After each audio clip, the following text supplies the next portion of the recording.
Hello student, आज हम लोग पढ़ेंगे सीक्वेंस एंड सीरीज। बेटा ये जेईई मेंस और एडवांस के पॉइंट ऑफ व्यू से बहुत इंपॉर्टेंट चैप्टर है, तो आप लोग इसको ध्यान से पढ़िएगा, ठीक है। तो बेटा इसी चैप्टर में हम लोग पढ़ते हैं एपी जीपी। नाम सुने होंगे आप लोग, 11th क्लास का एक बहुत इंपॉर्टेंट चैप्टर है AP GP HP, arithmetic progression, geometric progression, harmonic progression, सब इसी चैप्टर में पढ़ेंगे अपन, ठीक है।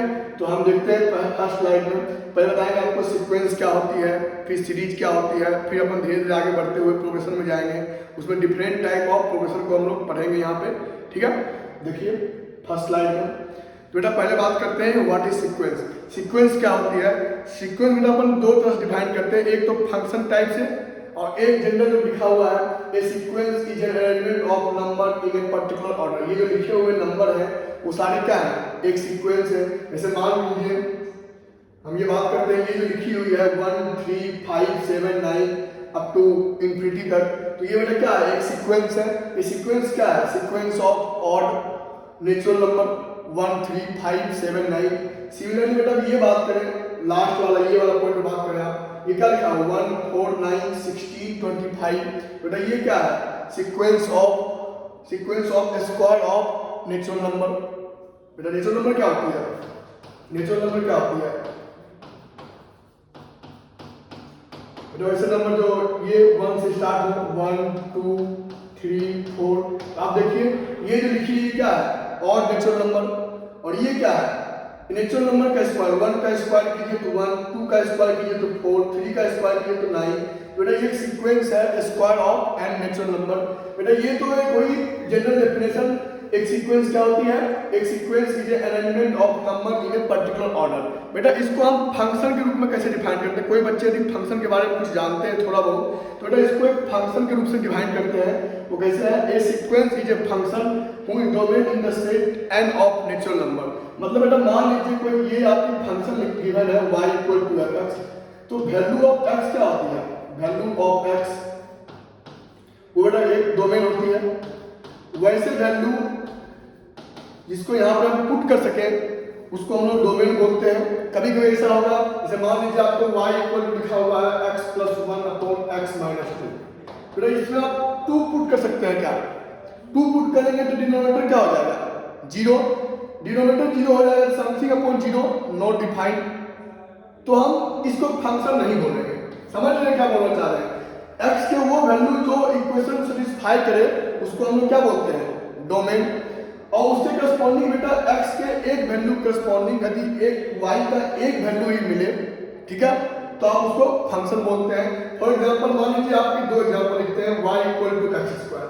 आप यहाँ x के एक वैल्यू को पुट करें, x इक्वल टू 1 पुट करें, y का value 1, x equal to -1 put करें, y का value 1, x equal to 2 put करें, तो एक y पे एक ही x आना चाहिए, ठीक, एक x पे एक ही y आना चाहिए। मतलब x का वैल्यू आप एक पुट करें, कोई एक वैल्यू पुट करें ना, तो y का केवल और केवल एक वैल्यू आना चाहिए। हाँ, दो डिफरेंट x पे सेम y आ सकते हैं, उसके हमने कोई दिक्कत नहीं है, पर लेकिन ये ध्यान रखें एक x पे एक वैल्यू आना चाहिए y का, ठीक है।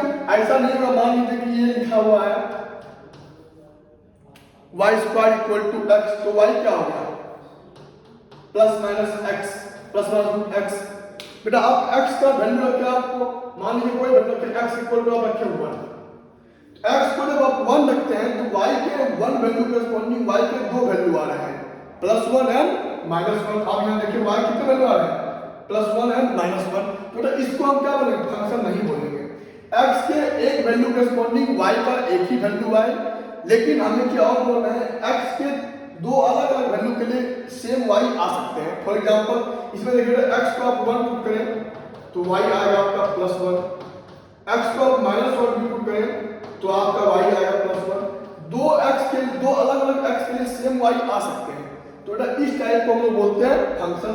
तो फंक्शन वही बोल रखा है, a sequence is a function who is domain in the set of natural number.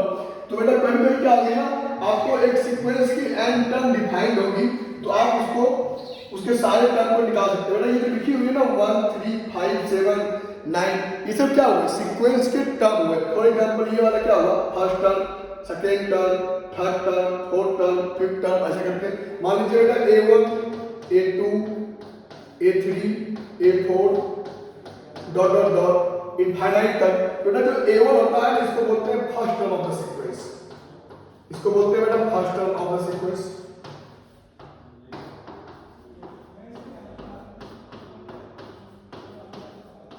ठीक है, सिमिलरली बेटा A2 जो होगा वो second term of the sequence, A3 third term of the sequence. बेटा ऐसे कोई एक पर्टिकुलर ऑर्डर में कोई नंबर को हम लिख दें उसको हम लोग क्या बोलते हैं, सीक्वेंस। ठीक है, आगे देखते हैं।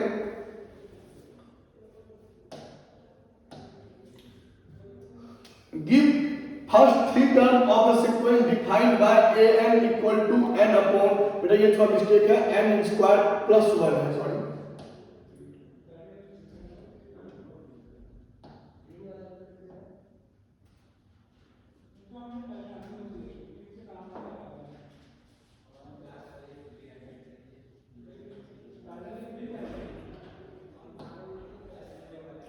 ये लिखी हुई ना, ये थोड़ा मिस्टेक है, ये an इक्वल लिखा हुआ है n upon n square plus 1। ठीक है, ये लिखी हुई है। तो आप बताए थे कि बेटा इसे A1 था फर्स्ट टर्म, A2 था सेकेंड टर्म, तो बेटा जनरल डेफिनेशन दे रखी है, ये कौन सा है, an, मतलब n नंबर के आपको जनरल डेफिनेशन दे रखी है, जो Tn टर्म है ना, ये वाला nth टर्म, ये क्या है, nth टर्म ऑफ सीक्वेंस। ये डेफिनेशन गिवन है, तो आप इसके n का वैल्यू आप 1 करें, क्यों, नेचुरल नंबर, बेटा n जो होती है ना वो क्या होती है, नेचुरल नंबर होगी। बताया था आपको सीक्वेंस की डोमेन होती है क्या होती है, नेचुरल नंबर। तो आप n का वैल्यू 0 नहीं सबमिट करेंगे, n का वैल्यू आप 1 से स्टार्ट करेंगे। जैसे n का वैल्यू आप 1 पे स्टार्ट किए तो A1 क्या जाएगा, देखिए A1 equal to 1 upon 1 square plus 1, it means 1/2। आप n इक्वल टू 2 पुट करें तो आपको यहां मिल जाएगी A2 equal to 2 upon 2 square plus 1, it means 2/5। Similarly आप A3 निकालना चाहेंगे, n इक्वल टू 3 पुट कर दीजिए, A3 equal to 3 upon 3 square plus 1, it means 3/10। तो ये जो नंबर बन रही है, ये सीक्वेंस फॉलो हो रही है 1/2, 2/5, 3/10, ये क्या है, इसको आप एक ऑर्डर में लिख लीजिए 1/2, 2/5, 3/10 अब तो जो n टर्म का n upon n square plus 1। तो इसको हम लोग बोलते हैं सीक्वेंस। ठीक है, तो कभी कभी क्या होगी ना, वैसे नंबर जो कि एक जनरल फॉर्म में लिखी हुई हो उसके आप n टर्म नहीं निकाल पाएंगे। ठीक है, तो भी उसको हम लोग सीक्वेंस ही बोलते हैं। कोई भी एक टर्म लिख लीजिए n टर्म तक या फिर 5 नंबर, उसको हम लोग क्या बोलते हैं, सीक्वेंस। कभी कभी वो पर्टिकुलर ऑर्डर को फॉलो नहीं कर रही होगी तो उसको तब भी हम लोग क्या बोलेंगे, सीक्वेंस बोलेंगे। ठीक है, आगे चलते हैं। मेरा ये देखिए, find the first 4 term of the sequence whose first term is 1 and whose n plus 1 term is obtained by subtracting n from its n term। बेटा इसके जो है ना फर्स्ट टर्म दे रखे हैं, वैसे सीक्वेंस आपको फाइंड आउट करने हैं। इसके फर्स्ट टर्म क्या है, फर्स्ट टर्म गिवन है क्वेश्चन में, first term equal to 1 and आपको गिवन है whose n plus 1 टर्म, मतलब अपना a n plus 1 दे रखा है। क्या है ये, a n plus 1 is obtained by subtracting n from its n term, मतलब कि a n में से आप n सब्ट्रैक्ट कर देंगे तो जो आप एक सीक्वेंस मिले उसको क्या बोलेंगे हम लोग, n plus 1 टर्म। ठीक है, तो आप यहाँ से फर्स्ट टर्म को दे रखिए, मतलब a1 बेटा आपको गिवन है क्वेश्चन में, तो आप बात करेंगे 2 से A2 निकालेंगे, तो इसके लिए A2 निकालने के लिए क्या पुट करना पड़ेगा, 1। n को जब आप 1 बेटा पुट करेंगे तो आपको मिलेगी A2 क्या हो जाएगी, A1 माइनस 1, जहां जहां n है वहां वहां हमने पुट कर दिया 1, तो A2 equal to A1 minus 1, तो A1 कितना दे रखा है 1 माइनस 1, ये कितना हो जाएगा 0। सिमिलरली आपको A3 निकालनी है तो आप इस वाले पुट कर दिए क्या 2, n इक्वल टू 2 पुट करेंगे इस इक्वेशन में, इक्वेशन को फर्स्ट बोल देते हैं n इक्वल टू 2 पुट करेंगे तो हो जाएगा ये A3 equal to A2 minus 2। A2 आप ऑलरेडी फाइंड आउट कर चुके, कितना है 0 माइनस 2, कितना जाएगा माइनस का 2। आपको निकालनी है A3 सॉरी हाँ A3 निकालनी है, तो आप इस बार कितना पुट करें 2, आप ये A3 निकाल लिए। आप निकालिए 4 n आप पुट कर दिए 3, n आप 3 पुट करेंगे तो ये हो जाएगा A3 -3, A3 आप निकाल चुके हैं -2 और ये -3 कितना आ गया -5। फिर आप ये देख रहे हैं एक सीक्वेंस बन रहा है जिसका फर्स्ट टर्म क्या है 1, सेकेंड टर्म क्या है 0, थर्ड टर्म क्या है -2, फोर्थ टर्म क्या है -5। बेटा ये सीक्वेंस क्या आ गई 1 0 -2 -5। ऐसे ऐसे बेटा आप निकाल सकते हैं बहुत दूर तक, कोई दिक्कत नहीं इसमें। तो इसको हम क्या बोलते हैं सीक्वेंस, इसके पहले टर्म क्या हुए 1, सेकेंड टर्म 0, ठीक है। तो ऐसे इजी जब tn आपके डिफाइंड हो मतलब n टर्म आपको गिवन हो, आप उसको n का वैल्यू पुट करके उसके first term, second term, fifth term, 10th term आप कोई भी फाइंड आउट इजीली कर सकते हो। जिसका हम फाइंड आउट कर लिए वो क्या है, और उसके बाद एक उसको ऑर्डर में लिख लेंगे फर्स्ट टर्म से लेते हुए, तो वो क्या बन जाती है सीक्वेंस, ठीक है। आगे देखते हैं। चलो बेटा एक और क्वेश्चन दे रखी है, ये क्वेश्चन है tn इक्वल टू 3 + -1 की पावर n अपॉन n। मतलब ये tn आपको गिवन है क्वेश्चन में, tn है 3 + -1 की पावर n अपॉन n, ये होल है ठीक है। And then find the first 5 term. आपको पहले 5 टर्म फाइंड करना है, तो आप निकालेंगे पहले t1, तो n को आप 1 पुट कर देंगे, जहां n है वहां 1 पुट कर दीजिए। ये लिखा हुआ 3 + -1 की पावर 1 अपॉन 1, जहां जहां n है वहां अपन 1 पुट कर दिए।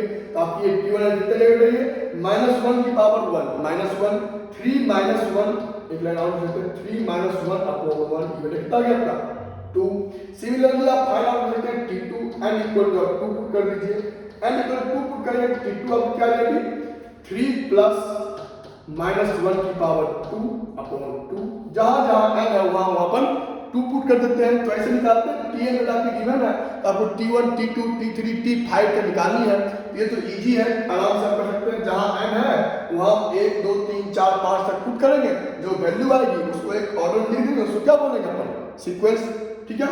तो ये कितना जाएगी 3 + -1 का स्क्वायर 1 अपॉन 2, ये आ जाएगा कितने बेटा 4 अपॉन 2, ये आ गया 2, फिर से वो 2 आ रही है, ठीक है।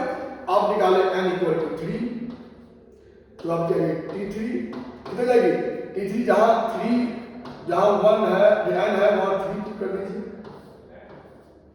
ठीक है। कितने जाएगी 3 -1, वो -1 की पावर क्यूब -1, 3 -1 अपॉन 3, 2/3। सिमिलरली आप निकाले n इक्वल टू 4 पे, आप निकालेंगे t4 मिलेगा 3 + -1 की पावर 4 अपॉन 4, कितना जाएगी 4 अपॉन 4, ये सिमिलर मिलेगा 1, ठीक है। तो आप t5 भी निकाल लीजिए, इतना निकालिए t5 क्या होगा n इक्वल टू 5 पुट कर दीजिए, तो 3 + -1 की पावर 5 अपॉन 5, तो 3 -1 अपॉन 5 इक्वल टू 2 अपॉन 5। बेटा आप 5 टर्म निकाल लिए, ठीक है।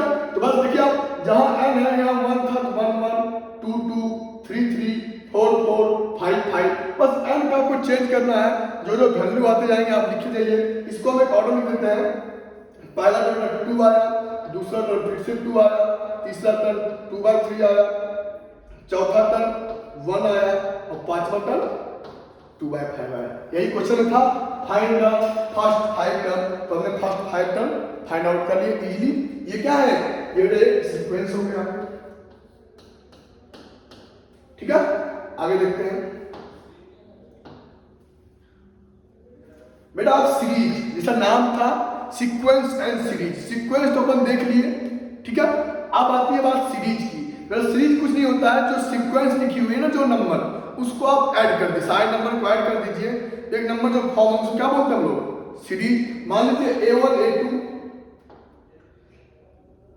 बेटा A1 A2 क्या है, A1 A2 A3 A4, बेटा ये मान लीजिए एक सीक्वेंस है।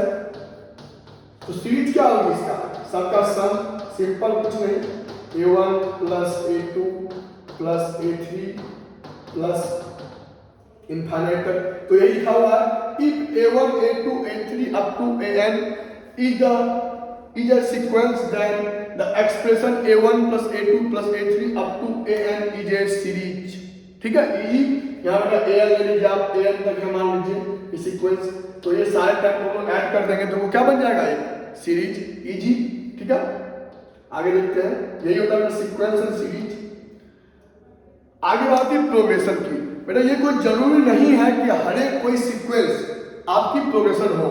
ठीक है, सीक्वेंस में क्या होती है, कोई जरूरी नहीं है कि आप उसके एंड टर्म को फाइंड आउट कर सकें, लेकिन प्रोग्रेशन में बेटा क्या होगी, आप एंड टर्म को फाइंड आउट कर सकते हैं। ठीक है, कोई भी सीक्वेंस प्रोग्रेशन हो ऐसा जरूरी नहीं है। जैसा डेफिनेशन में लिखा हुआ पढ़िए, it is not necessary that the term of the sequence always follow a certain pattern। ये बेटा कोई जरूरी नहीं है कि सीक्वेंस जो हो एक सर्टेन पैटर्न को फॉलो करे, और they are described by some explicit formula. कोई ऐसे फार्मूला ऐसे होते नहीं है कि आप उसको डिफाइन कर सको। ठीक है, टी एन किसे बताते हैं ना कि आपको एन टर्म फाइंड आउट करनी है, ये कोई जरूरी नहीं है कि वहां पे एन टर्म की फार्मूला आपकी हो, लेकिन यदि वो प्रोग्रेशन है तो वहां पे एक एन टर्म के फार्मूला, एक रूल होते हैं एन टर्म के फॉर्मूला निकालने के लिए, वो आपको फॉलो करने होंगे। जो एन टर्म निकाल पाए आप तभी उसको आप बोलेंगे प्रोग्रेशन। ठीक है, तो लिखा हुआ दो sequence which term follow certain pattern are called progression. वो सीक्वेंस जो एक सर्टेन पैटर्न को फॉलो करता है, जिसके हम टीएन आसानी से फाइंड आउट कर सकते हैं, उसको क्या बोलेंगे, प्रोग्रेशन। तो आप लोग डिफरेंस समझ रहे हैं, सीक्वेंस मतलब ये बोल सकते हैं आप, बेटा ये मान लीजिए सीक्वेंस है तो प्रोग्रेशन कुछ ये होगी, तो हम ये बोल सकते हैं ये मान लीजिए प्रोग्रेशन है और ये सीक्वेंस है। हम ये बोल सकते हैं कि जितने भी प्रोग्रेशन है वो सारे सीक्वेंस तो होंगे, लेकिन सारे सीक्वेंस जरूरी नहीं है कि वो प्रोग्रेशन हो, मतलब उसके अंदर बना दिए। ठीक है, सारे प्रोग्रेशन सीक्वेंस होंगे, ये कंपलसरी है, लेकिन सारे सीक्वेंस प्रोग्रेशन हो ऐसा जरूरी नहीं है।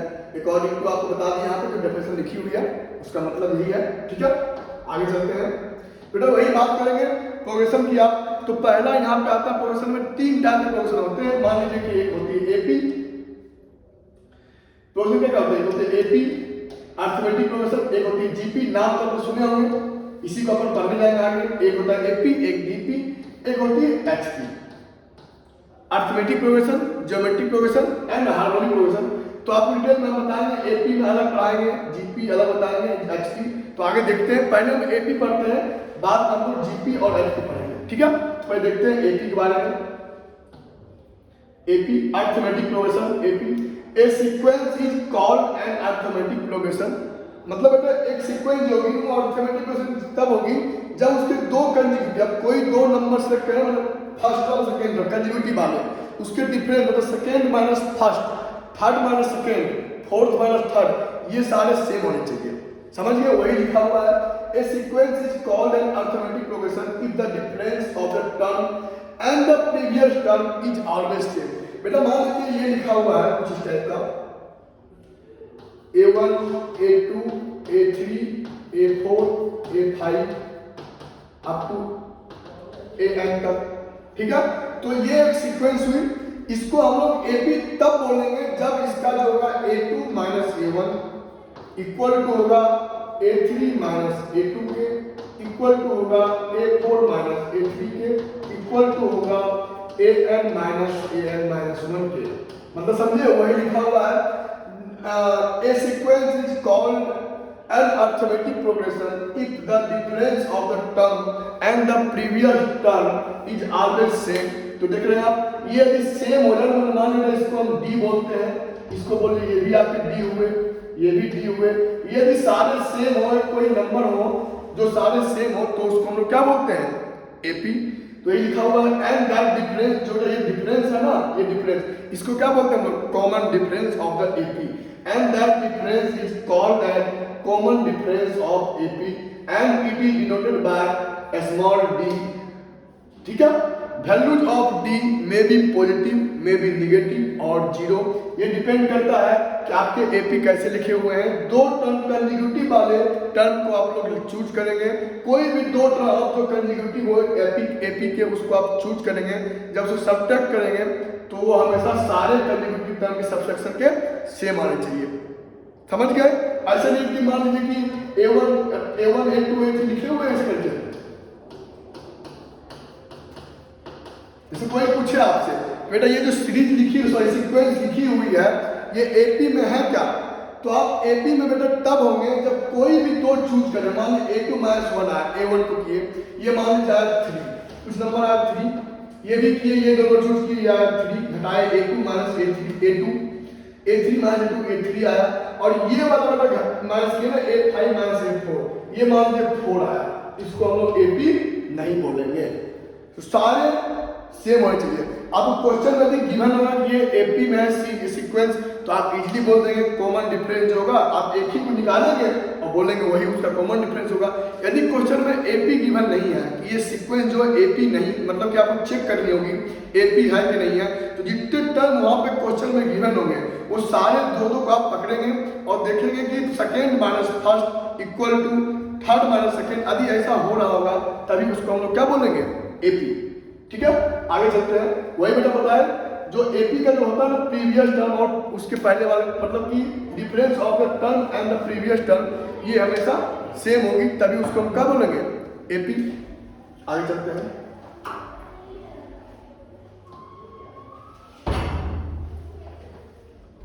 देखिए बेटा एक क्वेश्चन यहाँ आता है, नोट कर लीजिएगा। If three terms A B C is an AP, question आपको गिवन है, क्या बोले आपको गिवन है कि ये एपी में है, ए बी सी ये तीन टर्म है, ये बेटा एपी में है। आपको बताए थे कभी ये दोनों का मतलब डिफरेंस करेंगे तो बी माइनस ए करेंगे, ये किसके इक्वल होगा, सी माइनस बी के। बताइए एपी में है तो difference of term and their previous term are same, B minus A equal to C minus B. ठीक है, आप यहाँ देख सकते हैं क्या है, आप बी माइनस बी की साइड ट्रांसफर कर दीजिए तो माइनस बी, ये हो जाएगा b plus b, 2b equal to a को उधर कर दीजिए a प्लस सी। बेटा ये होगी condition, if three term a b and c are in AP then 2b equal to a plus C. Easily आप आराम से कर सकते हैं, वही लिखा हुआ है, इसको याद रखिएगा। If three term a b c is in AP then 2b equal to a plus c. ठीक है, आगे चलते हैं। क्वेश्चन बेटा है if x plus 1 3x and 4x plus 2 is in AP. तीन टर्म आपके गिवन है और क्वेश्चन में बोल दिया है कि ये एपी में है, तो बताना आपको उसके fifth term of the AP क्या होगा। ये तीन टर्म है ना, ये first term, second term, third term, तो ऐसे पांचवें टर्म क्या होंगे वो बताना है। हम जानते हैं कि थ्री टर्म में जब एपी में होते हैं तो 2 times of middle term equal to first term plus third term. बेटा मिडिल टर्म कितना है 3x, तो 2 times of 3x equal to first term x plus 1 plus third term 4x plus 2। अभी जस्ट बताया था आपको, ऐसे होंगे तो आप यहाँ सोल्व कीजिए इसको। बता गया 6x equal to x plus 4x 5x 1 plus 2 3, तो कितना गया x equal to 3। x equal to 3 आ गया, आप यहाँ वैल्यू पुट कर दीजिए। x इक्वल टू 3 पुट करेंगे तो आ जाएगा ये 4, x प्लस 1 लिखा हुआ ये वाला, x की जगह 3 पुट करेंगे इसमें तो ये 4, यहाँ 3 पुट करेंगे तो ये 9, यहाँ 3 पुट करेंगे तो 14। आप देख रहे हैं मेरा जो कॉमन डिफरेंस है this minus this 5, this minus this 5, तो अगले जो 4 टर्म होंगे उसमें डिफरेंस क्या होना चाहिए 5, तो इसमें 5 ऐड कर दीजिए, कितना हो जाएगा 19, फिर इसमें 5 ऐड कर दीजिए 24। बेटा ये क्या होगा आपकी फिफ्थ टर्म। यही क्वेश्चन आपको फाइंड आउट करना है, find the fifth term of an AP which first second and third term is given is an AP. तो आप इजीली आराम से 5 टर्म्स को 5 टर्म्स को फाइंड आउट कर सकते हैं। ठीक है, कोई दिक्कत नहीं, कोई पूछे आपसे पहला टर्म, आपके इसके अलावा कोई और टर्म पूछ सकता है। इसी तरह हम लोग 5 ऐड करते जाएंगे तो हमको सारे टर्म मिलते जाएंगे। ठीक है, आगे देखिए। तो यहाँ पे एक कॉमन सवाल जो होती है कि सर यहाँ कितना आप बार ऐड करते जाओगे चीज को, 5 मान लीजिए 50 टर्म पूछे आपसे, तो बेटा यहाँ पे एक जनरल फॉर्मूला होना चाहिए कि कितने नंबर तो हम ऐड करेंगे, क्या कैसा फॉर्मूला होगा। तो वो फॉर्म जाएगा 15 टर्म पूछे आपको ना, आपसे कोई पूछे तो 5 टर्म पूछा था, 5वां टर्म क्या है, तो आप इजी 2 बार ऐड किए तो 5वां टर्म फाइंड आउट कर लिए। कोई बड़ा पूछता मान लीजिए कि 50 टर्म 100 टर्म, तो आपको ऐसे करोगे तो बहुत टाइम लगेगी, टाइम कंज्यूमिंग होगी। तो इस केस में कुछ और करते हैं, उसके लिए जनरल फॉर्मूला ट्राई करते हैं Tn। इसका फॉर्मूला होता है a plus n minus 1 into T. जैसे यहाँ पर आपको ब्रीफ में बता देते हैं फिलहाल से, मान लेते हैं ये लिखे हुए हैं a first term, second term आपके लिखे हुए हैं a plus d, third term लिखे हुए हैं a plus 2d, fourth term लिखे हुए हैं a प्लस 3d। ये क्या हुए बेटा, ये एपी हुए कि नहीं हुए ये बताइए। एपी हुए क्यों? आप कोई दो term consecutive low, subsection of term and the previous term, ये डी आ रहा है, इसको आप माइनस करो, दिस माइनस दिस आपके डी आएंगे, दिस माइनस दिस करो तो डी आएंगे, तो सब में डी आ रहा है, मतलब ये एपी में है। तो बेटा आप देख सकते हैं यहाँ पे यदि एन टर्म की बात करें, ये होगा फर्स्ट टर्म, ये क्या हुआ फर्स्ट टर्म, ये क्या हुआ सेकेंड टर्म, ये क्या हुआ third term and fourth term. तो ऐसे देखिए आप जब फर्स्ट टर्म में यहाँ पे कोई डी नहीं था, तो सेकेंड में बात आएगा a प्लस 1 इंटू डी, जब थर्ड की बात आई a प्लस 2 इंटू डी, तो फोर्थ की बात आई a प्लस 3 इंटू। तो क्या ऑब्जर्व कर रहे हैं आप, जब बेटा फोर्थ टर्म की बात करें a तो सब में कॉमन रह रहा है, चाहे कोई से टर्म हो a कॉमन रहेगा। यदि एन टर्म की बात करें, आपको एन टर्म फाइंड आउट करने हो तो a तो कॉमन रहेगा, ये कंफर्म बात है, ठीक है। जब ये सेकेंड टर्म में रहते तो एक कम हो रहा था डी के साथ मल्टीप्लाई में, थर्ड टर्म में a plus 2d, fourth term में a प्लस 3d, जब n में बात करें तो क्या हो जाएगा n माइनस 1d। तो यही बेटा हो गया फॉर्मूला, जनरल टर्म का फॉर्मूला क्या हो गया Tn equal to a plus n minus 1 into D. आप इससे कोई भी सवाल को इजीली सॉल्व कर सकते हैं, ठीक है। आपको फर्स्ट टर्म गिवन हो, नंबर ऑफ टर्म गिवन हो, कॉमन डिफरेंस आपको गिवन हो, आप उसके एंड टर्म क्या होंगे आप उसको इजी डिफाइन कर सकते हो, ठीक है। आगे देखते हैं,